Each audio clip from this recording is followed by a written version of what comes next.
Layunin naming palawakin ang kaalaman ng bawat mamamayan hinggil sa vote buying at vote selling. Ayon sa COMELEC Resolution 10946, ang pagbili at pagbenta ng boto ay may tuturing na election offense na may kaparusahan na pagkakakulong ng hindi bababa sa 1 taon ngunit hindi hihigit sa 6 na taon, bukod sa iba pang mga parusa na itinakda ng batas. Para makaiwas, narito ang mga tips na dapat tandaan. Huwag mong hayaang maimpluwensyahan ng pera ang iyong desisyon. Ang iyong boto ay hindi paninda. Ito ay sagrado, ito ay para sa kinabukasan ng iyong pamilya, ng iyong komunidad at ng ating bansa. Ang pagbenta ng boto ay hindi solusyon sa kahirapan. Ito ay pagpapabaya ng iyong responsibilidad bilang isang mamamayan. Ang pagbili ng boto ay pagsira sa demokrasya. Ito ay pagpapawalang halaga sa iyong kapwa.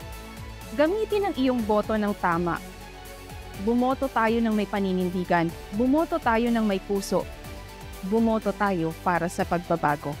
Sama-sama tayong magtayo ng isang bansang malaya, makatarungan at maunlad. Hinihikayat ko ang lahat na maging kabahagi ng solusyon. Ang tagumpay ng Olongapo City Police Office ay nakasalalay sa inyong pakikisa. Maging alerto at responsable. I-report kaagad sa otoridad ang anumang insidente ng karahasan, diskriminasyon o pang-aabuso. Huwag magpasawalang kibo. Mag-text o tumawag sa OGPO hotline number 0998-598-5546. Sa tulong ng lahat, patuloy nating itaguyod ang isang lungsod na ligtas at naninindigan sa katotohanan. Ang usaping kaligtasan ay usapin ng bawat mamamayan.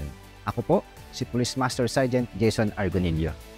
At Police Lieutenant Mary Ann Sadaba, kasama ang Right from the Heart Ministry para sa Gabay Kaligtasan.